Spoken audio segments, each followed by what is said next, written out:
Je m'appelle Samuel Collet. Je suis retenu en otage depuis 424 jours. Tout a commencé il y a 3 ans au cabaret royal. Par un numéro de nœud. Un numéro de naze, oui. J'y allais pour une soirée décontracte. Et le gars, il s'est mis à péter les plombs. Il m'a fait plein de numéros de nœud. Il m'a parlé de sa famille. De son oncle, de son père, de sa mère. De toute la famille et des ancêtres. Et même une sorcière qui niquait avec un petit boin d'inquisiteur. Et pourquoi pas tout le couvent pendant qu'on y est?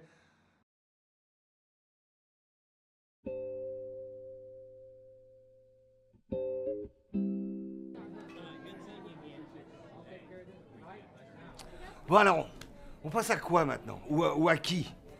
Parce qu'après l'arrière, enfin ton antédiluvienne sorcière qui fricotait avec un mois d'inquisiteur, on a hâte d'apprendre l'histoire de ton ancêtre brûlé par les Anglais en 1430 à Orléans. Ah non, c'était à Chartres. Oui, alors j'ai vu, c'était à Orléans. Dans le dernier livre de Néguer. Dans le film de Besson. Ouais, il est donc important de commencer cette histoire aussi loin que mes souvenirs le permettent, c'est-à-dire en 1956. J'étais à cette époque avide de nouvelles expériences. Ce qui ravissait mes parents. Ça, c'est papa-maman. Ah, ce merveilleux et fatidique Noël 56.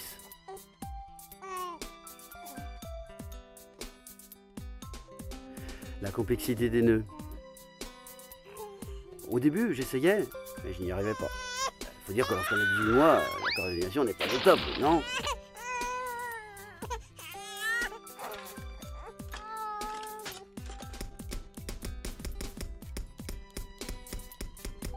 Parfois, le hasard aidant, ça marchait. Mais c'était plutôt rare. J'ai toujours cru à une intervention divine. Presque magique.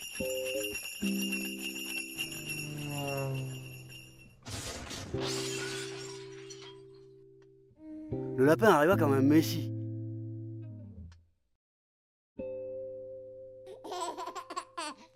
Comment t'appelles-tu, gentil lapin, lui demandai-je.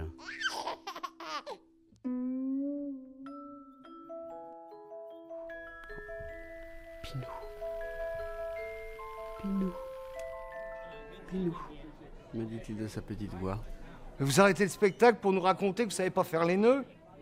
Mais fallait pas vous déplacer. Vous n'auriez pas grandi un peu vite pour ne pas être sensible au fait que ne pas faire des nœuds, c'est déjà un nœud? C'est ce que je compris au prix de dures années de recherche. Je vous montre. Pierre va exécuter devant vous le faux nœud dit numéro 5. L'apparente singularité de ce faux nœud va de pair avec l'extrême concentration qu'il nécessite. Pour ce nœud, il faut tenir la corde entre le pouce, l'index et le majeur de la main gauche. Je dis bien main gauche. Pour les gauchers, prenez un miroir et mettez votre téléviseur devant. Voilà, on continue. Prenez l'autre extrémité comme ceci. Passez maintenant la main droite devant la main gauche. Allez-y lentement pour commencer. Inutile de brûler les étapes lorsqu'on débute. Qu'est-ce qu'on observe alors? Pas grand-chose. Pas que le majeur passe devant la corde.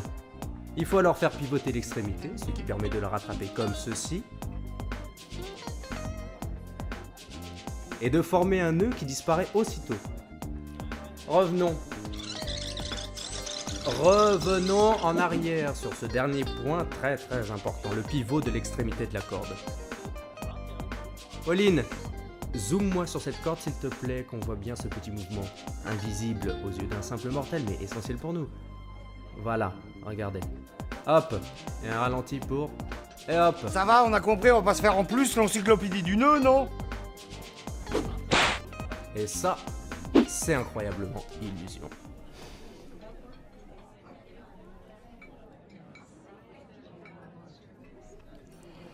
Et je me demandais combien ça pouvait gagner un magicien. Si c'était un vrai métier avec des échelons. Un peu comme dans les jeux de rôle, tu vois. Wow. Mais tiens, toi, t'es un magicien de quel niveau?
Oui.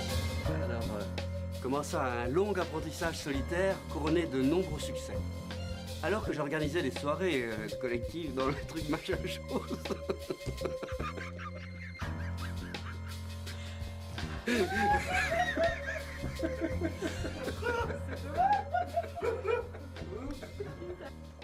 tout.